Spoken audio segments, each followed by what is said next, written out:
चलो भाई शुरू करो। चलो भाई देखो अब मैं क्या करता हूँ। भाई धुरंधर मूवी तो बड़ी कमाल की है। क्या आपको पता है कि धुरंधर मूवी इसलिए बनाई गई ताकि बीजेपी असम में सरकार बना सके? यकीन नहीं होता तो खुद ही सुन लो। धुरंधर का कितना सेल हो रहा है। जो धुरंधर देखने जा रहे हैं वो लोग बीजेपी को वोट डालने वाला है, मतलब बीजेपी जीतने वाला है। अब देखिए ना, कमाल की बात है, पहले जिस हेमंता पर मोदी जी खुद भ्रष्टाचारी होने का आरोप लगा रहे थे, बाद में खुद उसी को बीजेपी ज्वाइन करके ईमानदार बना दिया। असम का सीएम बना दिया। असम बीजेपी के लीडर सर्बानंद सोनोवाल और जूनियर होम मिनिस्टर किरण रिजिजू एक प्रेस कॉन्फ्रेंस करते हैं। लुई बर्जर स्कैम पर एक बुकलेट जारी करते हुए हेमंता बिस्वा को इस स्कैम का की सस्पेक्ट बताया था। ये प्रेस कॉन्फ्रेंस तब की गई जब हेमंता अगले ही दिन भाजपा ज्वाइन करने जा रहे थे।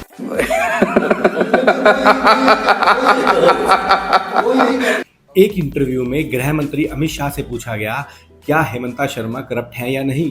पर अमित शाह तो चाणक्य हैं, उन्होंने कौन सा जवाब देना था? हेमंत शर्मा जी करप्ट थे या नहीं थे? चलो भैया, अब देना नहीं चाहता इस तरह से क्वेश्चन नहीं करते। फर्क नहीं पड़ता कि जमाना क्या कहता है।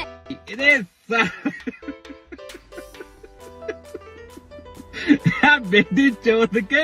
जब से हेमंता भाऊ बीजेपी में आए हैं तब से वो राहुल गांधी के पीछे हाथ धो के पड़ गए हैं। राहुल गांधी एक पागल है, वो तो पागल है, वो क्रैकपॉट है, पागल है, वो पागल है क्या? पागल है यार, वो रजिस्टर्ड पागल है। बैगन।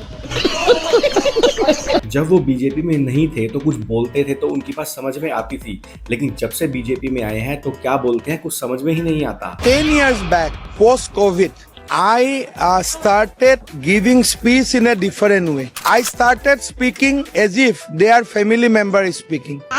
अबे साले। खैर अब हेमंता भाऊ हाथ धोकर पवन खेड़ा के पीछे पड़ गए हैं। हेमंता भाऊ शुरू हो जाओ। तो पवन खेड़ा एक गंदू आदमी है। क्या बोला तूने? Really, he said that. तो पवन खेड़ा एक गंदू आदमी है। हाँ भाई, कैसी लगी? आगे स्वाद। पवन खेड़ा के ऊपर हेमंता भाऊ ने मानहानि का केस कर दिया और पवन खेड़ा को बेल लेने के लिए सुप्रीम कोर्ट जाना पड़ा।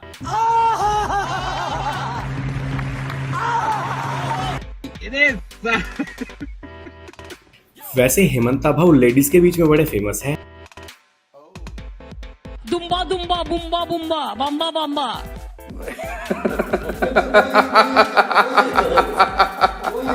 लेकिन हेमंता भाऊ को बाजी खेलना बड़े अच्छे से आता है। उन्होंने एक ही झटके में खुद को असम का मामा बना दिया। असम पीपल टोल्ड मी मामा।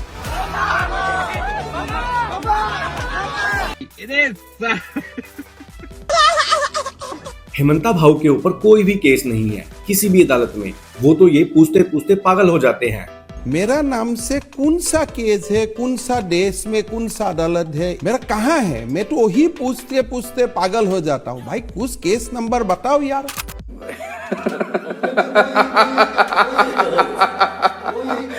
अरे कोई तो इन्हें बताओ, कितने केस हैं इनके ऊपर? उन पर आरोप लगते हैं कि वे आतंकवादी संगठन उल्फा के लिए शहर के बिजनेसमैन से लाखों रुपए की वसूली कर रहे हैं। पता है ना आप सबको?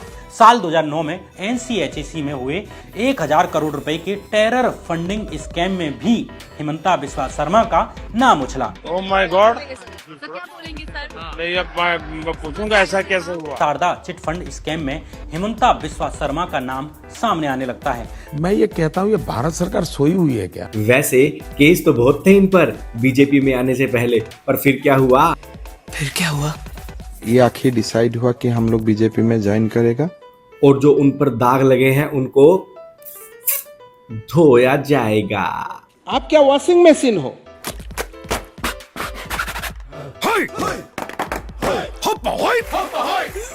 लगेगी। चौंक गए धोबी मास्टर। हेमंता भाऊ बोल रहे हैं कि सारे हिंदुओं को मैं बीजेपी में लेके जाऊंगा। सारे हिंदू को मैं बीजेपी में लेके आऊंगा। सारे हिंदू को मैं बीजेपी में लेके आऊंगा। ए चल रहे, गाड़ी निकाल। गाड़ी स्टार्ट कर। हम फर्स्ट। स्टार्ट। हम फर्स्ट। गाड़ी चला। वैसे हेमंता भाऊ का दिल बहुत बड़ा है, आप खुद ही देख लो, 5 रुपए के बदले 4 रुपए दे देते हैं। इतना बड़ा दिल। आप कह रहे हैं असम की जनता को कि अगर ये मियाँ मुस्लिम रिक्शे वाले हो 5 रुपया मांगे तो 4 रुपया दो। देखिए, आप मेरा बिग हार्ट देखिए, अगर कोई बाकी सीएम होते थे, बोलता है रिक्शा वाला को धक्का मार के बांग्लादेश भेजो, लेकिन मैं इतना मेरा बड़ा डील है, मैं बोला यार 5 रुपया का जगह में 100 रुपया दे दो। गजब टू भी बाज आती। हाँ भाई, कैसी लगी? आगे स्वाद।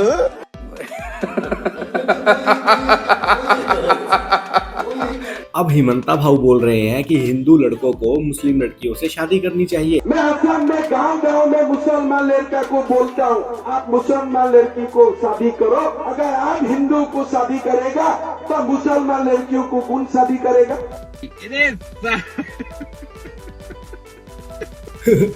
मैं तो तैयार हूँ। हाँ भी रहमान चचा, जरा रुखसाना को तैयार कर लो, मैं निकाह पढ़ने आ रही हूँ।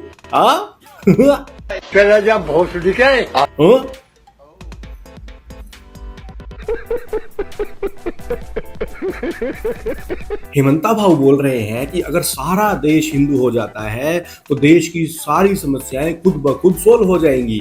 देश हिंदू हो जाता है ना, देश का बहुत सारा समस्या अपने आप समाधान हो जाएगा। ये कहीं सुना सुना सा लग रहा है। पैसे विदेशी बैंकों में जमा है ना, उतने भी हम रुपए ले आए ना। काला भी वापिस आ जाए एक गरीब आदमी को मुफ्त में 15-20 लाख रुपए मिल जाए। मुफ्त में।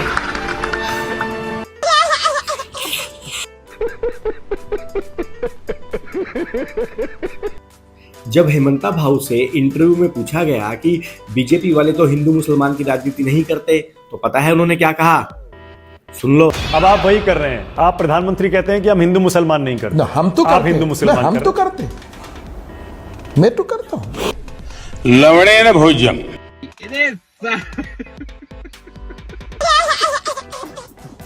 देखो, अब तो पूछना बनता है, अब तो पूछना बनता है। कौन है ये लोग? कहाँ से आते हैं? हम अलग दुनिया से आए हुए बंदा हूँ। लवड़े न भोजन। अमेरिका क्या कहता था? क्या हो तुम? आज हम कहते तू क्या है बे? अबे माधव, जो तुम ऐसे हो, पर हम लोग इतना अपने आप को इतना सेफ्टी करते हैं कि हम लोग बेधड़क गाली बकते हैं, बेधड़क। हमें चाहिए मोदी। तुम ये कह रहे हो महंगाई भाई, 15,000 का आटा होगा ना, हम तो अभी ले लेंगे। 2,000 का आटा होगा हम तब भी ले लेंगे। मोदी चाहिए।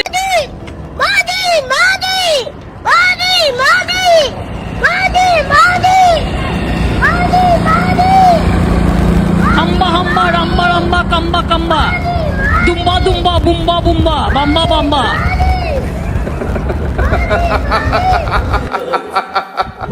खत्म हो गया लाला, घर जा।